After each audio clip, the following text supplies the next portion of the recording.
Dan and Ed are both in the market for a new car. They aren't sure whether they should lease their new vehicles or buy. Dan heard that leasing is more expensive in the long run, so he buys his vehicle. Although it may cost a few $100s more in the long run, leasing is a better option overall, so Ed leases. Why?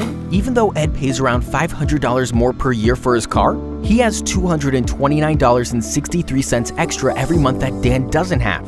What could Ed be doing with that money every month to offset the slightly higher cost of leasing? By using the cash flow left over from his lease, he can invest that money into things that bring him a greater return in the long run. Plus, for the first few years of an auto loan, the depreciation on the car is greater than the payback to the bank.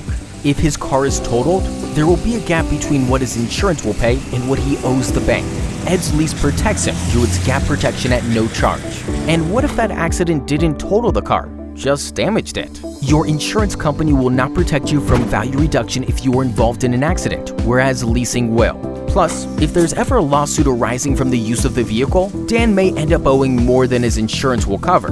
Ed is protected by the leasing company's additional liability insurance. Not to mention there are tax benefits of leasing versus owning. You only pay taxes on the portion you use, not the whole amount. It's 2 years later. Dan and Ed have vastly different options. Dan is pretty much stuck with 3 more years of car payments. Ed, on the other hand, has the option to buy his car, replace it with a new lease, or just walk away, subject to conditions of course. And what if Dan or Ed needs to end their contract before it's up?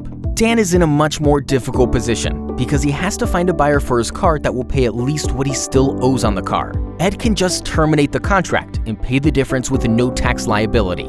When you look at it that way, the question of buy versus lease is really a no-brainer. Leasing is a better choice.